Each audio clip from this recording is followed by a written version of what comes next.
63 AD, construction began on Notre-Dame Cathedral in Paris. The men who laid the first stones knew they would never see the finished building. Their children wouldn't see it. Their grandchildren might not see it. The cathedral took 182 years to complete. Generations of stonemasons, architects, and laborers dedicated their working lives to a project whose completion they would never witness. They planted trees they would never have the benefit of sitting under. They built something timeless. Now look around you. Your iPhone is designed to slow down after 2 years. Your washing machine has a chip that counts cycles until planned failure. The glass tower going up downtown will be torn down in 40 years. The furniture you bought is particle board wrapped in vinyl, engineered to collapse the moment the warranty expires. We do not build cathedrals anymore. We don't build anything meant to last. Something fundamental has changed in how humans relate to the future. And if you understand what changed and why, you'll understand more about investing, wealth building, and civilization itself than most people ever will. Welcome to the Timeless Investors Show. I'm Ari Van Gemeren, real estate fund manager and student of history, and your guide today through history, past, and present. Today, we're exploring the single most important concept I've encountered in my study of wealth across civilizations. It is called time preference, and it explains everything. Time preference, conceptually, is the degree to which you discount the future relative to the present. So, a high time preference means you heavily discount the future. You want the reward now. You consume rather than save. You flip rather than hold. You optimize for this quarter, not the decade. A low time preference means you value the future almost as much as the present. You delay gratification. You plant seeds that take years to bear fruit. You think in generations. And here's the insight that changed how I see the world. The process of civilization itself is the process of lowering time preference. Our earliest ancestors lived entirely in the present. In the present, man, like we all aim for today to get out of our heads, right? It's funny because we actually needed to exit this to build civilization. They hunted, they ate, they mated, they slept, and they repeated over and over for a very long time. And then someone had an insight. If I plant this seed now, I'll have food in 6 months. I can actually plant a lot of seeds and have a lot of food in 6 months and feed everyone. And that, my friends, is delayed gratification. That is lower time preference. That is the beginning of agriculture, surplus, cities, and everything that we today refer to as civilization for humanity. The cathedral builders had extraordinarily low time preference. They dedicated their lives to projects that transcended their lifespans. And they built many things that have lasted 1,000 years or more. Now, I can argue that the cathedral builders were influenced by their faith, right? They were doing something for something bigger than themselves. And there is a lesson there, which we're not going to dive into today because it's incredibly controversial. And maybe we'll dive into it later. But we don't have that anymore. What are we motivated by beyond ourselves and what we're trying to accomplish in our meager little lifespan, right? The men that built Notre-Dame Cathedral were inspired by something much greater than themselves. And they were willing to give their lives for that thing that transcended our own little pathetic circle around the sun that we have here, right? But at a broader level, what determines time preference? Why do some eras think in centuries while we can barely think past the next 30 minutes? And the answer, at least partly, if we get past the cultural piece of it, partly lies with our money. Here's the core insight. The type of money a society uses shapes the time preference of everyone in it. Let me explain. When money holds value over time, hard money, sound money, people can save for the future with confidence. The purchasing power you set aside today will still be there in 20 years. This makes the future less certain, so time preference falls. When money loses value over time, fiat currency, the regime we exist in today, saving becomes a losing game. Every year your cash sits in the bank, it buys less. The future becomes uncertain because you cannot store value across time, so time preference rises. Under the classical gold standard, from 1870 to 1914, prices were roughly flat for decades. You could save gold coins and know they would buy the same goods 30 years later. Interest rates hit historic lows because people were willing to lend very far into the future. And what did that glorious golden era produce for us? The Eiffel Tower, the Brooklyn Bridge, the London Underground, grand public buildings designed to last centuries, which we still use in many cases.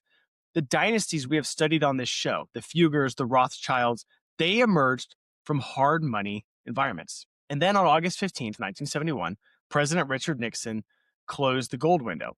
The dollar was no longer convertible to gold. For the first time in history, the entire world operated on pure fiat, money backed by nothing but government promises.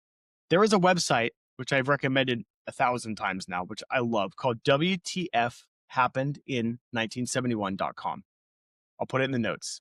It's just charts, and almost every chart shows a sharp inflection point in 1971. Wage growth decoupled from productivity. Housing prices began their exponential climb. Household debt exploded. The savings rate began its very long decline. Since 1971, the dollar has lost 87% of its purchasing power. What cost a dollar then costs $8 today.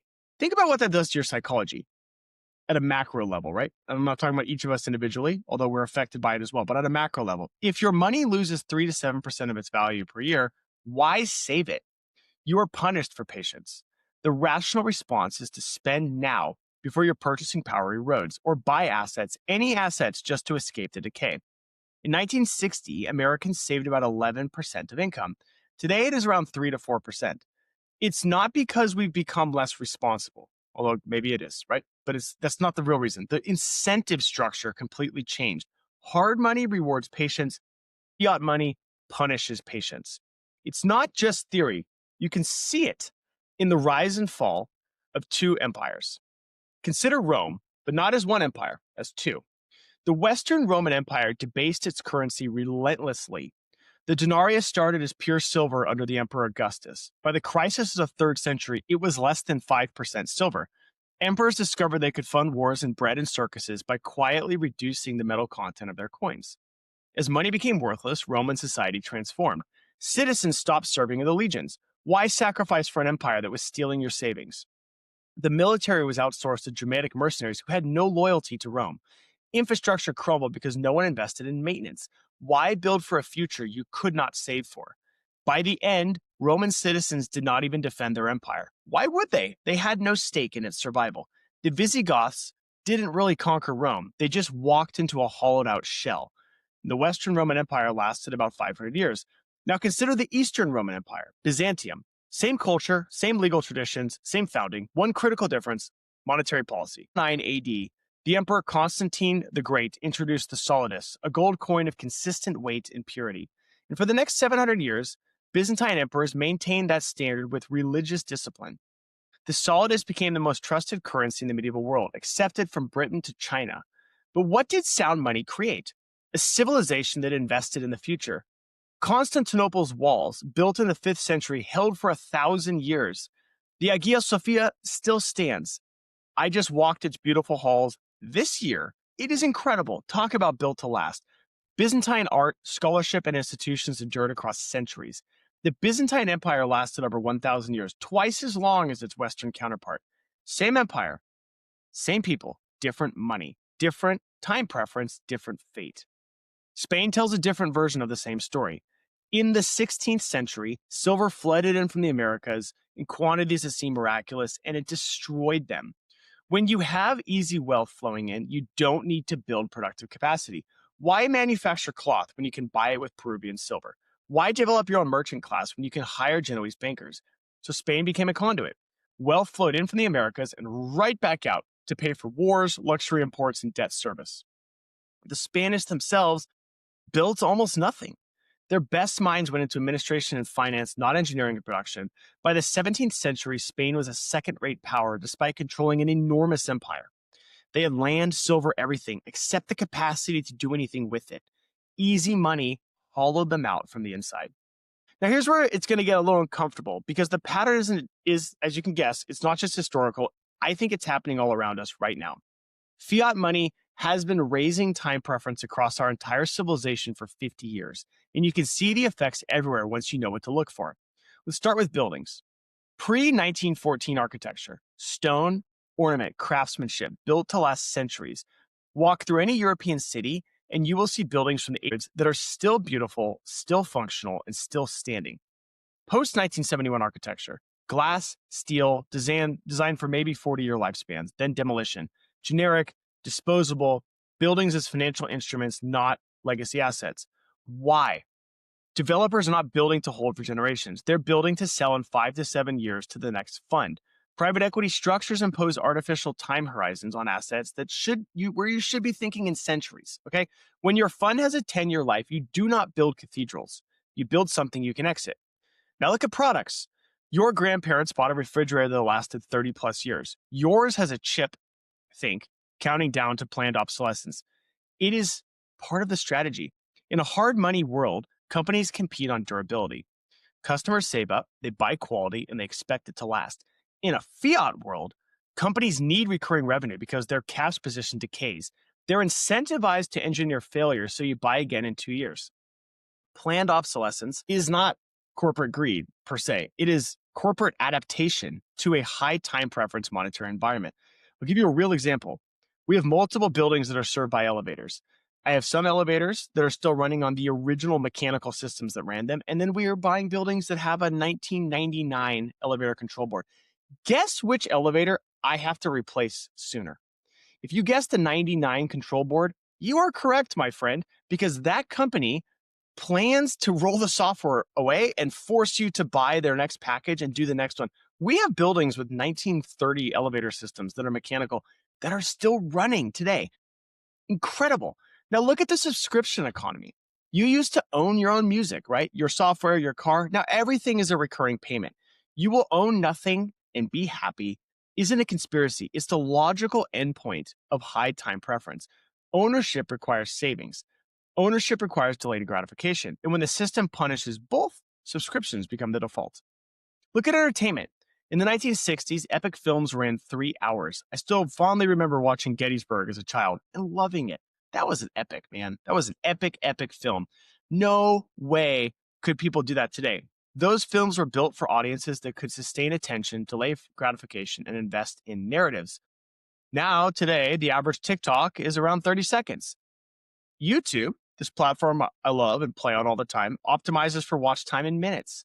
Netflix autoplays the next episode because they've learned we just can't tolerate the gap. Our attention spans haven't shrunk because we've gotten dumber. They've shrunk because the entire media ecosystem has adapted to a high time preference population. What about marriages? Relationships. Lifelong marriage was the norm when people fought in generations. You were building something together across decades. Now we have, what do you call it, swipe culture. Serial monogamy, relationships optimized for immediate gratification and discarded when they require investment. We're having a hard time even committing to people anymore. And then corporations, right? Quarterly earnings pressure barely existed before the 1970s. Now it is the reason for the existence of every public company. CEO tenure has shortened dramatically. Stock buybacks have exploded. Companies return cash to shareholders today rather than investing in research and development that might pay off in 10 years. Private equity funds impose 7 to 10 year lifespans, which on businesses that really should be thinking generationally, but they're not. Every domain of modern life shows a very similar pattern. Time horizons have compressed. Patience has become a lost art. And here's the really dark part to me. When time preference rises high enough, people stop caring about the future entirely. They stop maintaining infrastructure. They stop having children. They stop defending institutions. They consume the seed corn rather than plant it. And you can see this in any society where, for whatever reason, time preference gets worse, right? Think of a place that's ravaged by war. Are you thinking about growing crops, or are you trying to survive moment to moment? Who is building families in that environment? Who is doing, we're living almost in like a wartime state in the West, even though we're not in a war. Like, it's really dark if you think about it. Rome didn't fall to the Visigoths, okay? It fell because Romans had stopped investing in Rome. The Visigoths just showed up at the end and took it. And here's the flip, okay? Because everything I just described creates the greatest opportunity of our lifetimes. In a world where everyone has high time preference, low time preference becomes an absurd competitive advantage. Think about who you are competing with day to day. Investors who cannot hold through a drawdown, who panic sell at bottoms and FOMO buy at tops. Entrepreneurs who optimize for the next funding round, not the next decade. The professionals who job hop every 2 years, never mastering anything, but constantly moving. Creators who chase viral moments instead of building bodies of work that compound, okay? A lot of people out there pursuing all of these particular strategies. I just saw something today that I loved on social media, funny enough, about why do we overhype the founder that raises a $40 million VC round, but don't talk about the private business owner that earns, $2 to $5 million a year from their private business. Indeed. Why? Because one happens fast and one happens in obscurity and quiet and doesn't happen fast, right? So we love this one story and we don't really pay attention to this other story. The bar, guys, the bar here is on the floor. You are not competing against the best versions of these people. You are competing against their time preference. And if you can simply extend your horizon, think in decades while other people think in quarters, you win by default. Warren Buffett's entire edge is time preference. He is not, well, this is a loaded statement, so I don't know that I stand by this, but I'm just going to say it anyways. He is not necessarily smarter than everybody on Wall Street, okay? He just holds longer.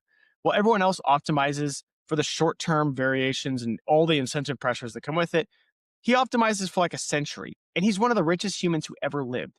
Real estate rewards low time preference structurally. The asset class is liquid. You cannot panic sell at 2 a.m. The very characteristics that frustrate impatient investors protect patient ones. In 2021, I watched many investors sprint into deals with bridge debt and aggressive assumptions. They were optimizing for speed, especially in some markets that were really hot. Couldn't compete with them. I got outbid on everything. Those investors are now underwater or foreclosed. Their high time preference was subsidized by cheap money. And when money normalized, they had to cash that check. They had to write it. It's tough. And sometimes it felt like you were like playing a losing game in 2021. But actually, many of us that were patient and tried to find better deals were winning. We didn't even realize it because we were playing with a longer time preference. Low time preference is a superpower precisely because so few people have it. The system has been designed to destroy it. Anyone who can resist that programming has an unfair advantage. So how do you and I build low time preference into our life? Because it's not about investing. It's about how you exist in the world. And like so many things on this show, we talk about investing, we talk about real estate, we talk about what I'm doing building Lombard Equities Group.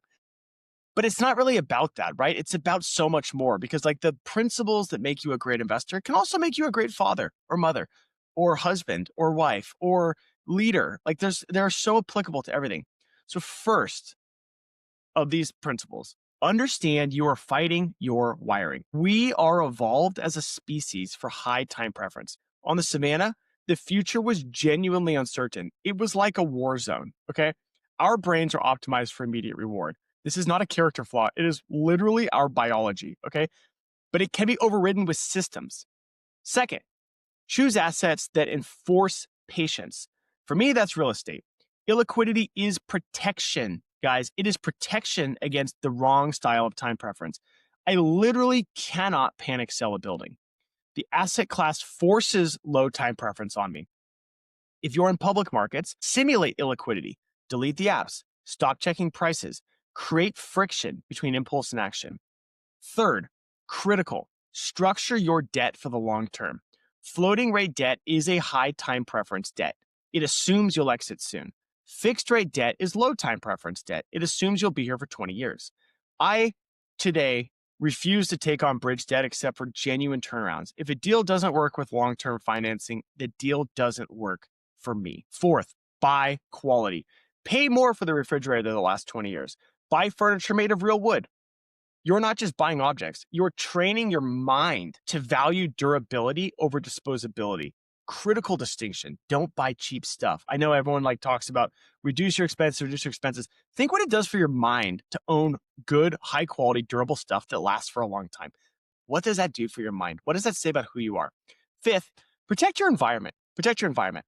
You become like the people you spend time with. Find people who think in decades. They're harder to spot because they're not just posting wins every day on social media like I am. Just find people a lot like myself. They are out there quietly compounding. Find them, befriend them, hang out with like-minded people. 6, change how you measure success. High time preference measures your activity level. Low time preference measures durability. Ask yourself, am I building something that will exist in 30 years, or am I creating motion that looks and feels like progress, right? 7th, connect with something beyond yourself. The cathedral builders worked for something that transcended their individual lives. Having children has done that for me, right? I have to think about my children and how am I providing for them? And with AI and job loss insecurity, like I instinctively now think in terms of when I'm gone, who's taking care of my 4 kids? Who's going to take care of my grandchildren? Think long term. Find religion, right? Find spirituality. Find something that's beyond yourself and your short term needs. Find it and hang on to it. It's really important. The dynasties that lasted for centuries had a sense of legacy, of obligation, duty, words that are gone today, frankly, for future generations. Look at the Walton family. I mean, they haven't been around that long, frankly, but like they have a duty to Walmart. They have a duty to this thing that they built, this legacy they have. It is the thing that transcends the family, right? Transcends their individual foibles, whatever needs they have in life. It transcends it, right? We need that. We have to find it. And 8, practice all of this in small things. Every time you choose the harder thing that pays off later over the easy thing that feels good now, you are training the muscle. Low time preference is a skill. It compounds like everything else. Get into the gym, eat well. These are all low time preference activities that compound for you over your life. Meditation is a really good one, by the way. I try to meditate. It's not easy. Talk about like a low time preference activity. Boy, take 30 minutes to sit by yourself in silence. It's really tough. It's really hard today, by the way. But that is something that you're investing in your future self. You're creating some value for yourself. We live in a high time preference world. Everything around us, the money, the media, the technology, the culture, they push us towards shorter time horizons, faster consumption, less patience. This is a choice, not your choice. It is a choice made by the systems that we operate within. But you and I can opt out of this system. You can choose assets that enforce patience. Structure your finances for the long term. Surround yourself with people who think in decades. Build for your grandchildren or your great grandchildren, even when the world tells you to optimize for today. Today, I want to post on Instagram today. I want to tell people how great I did today. I'm so excited to do something that I can share with everyone in a week because I'm excited. Build in silence. Don't be like me. We are not building in silence here. Do it. I mean, it's amazing. Cathedral builders knew something that we have completely forgotten. They knew that the greatest things take longer than a single life to complete. They knew that meaning comes from contributing to something much larger than yourself. They knew that patience is not passive. It's the most aggressive long-term strategy there is. Every empire and every man or woman that prioritized the present over the future has inevitably collapsed. Every fortune built on extraction rather than creation has evaporated. Every life optimized for immediate gratification has ended in sadness and emptiness, a hollowness. We've all seen it. We know it. We know people like it. Maybe we've gone through it. Maybe you've been through the experience. I know I have several times in my life. But those who planted trees they would never sit under, they built things that still stand. So here's my question for you. What are you building? Not this quarter, not this year, not this decade.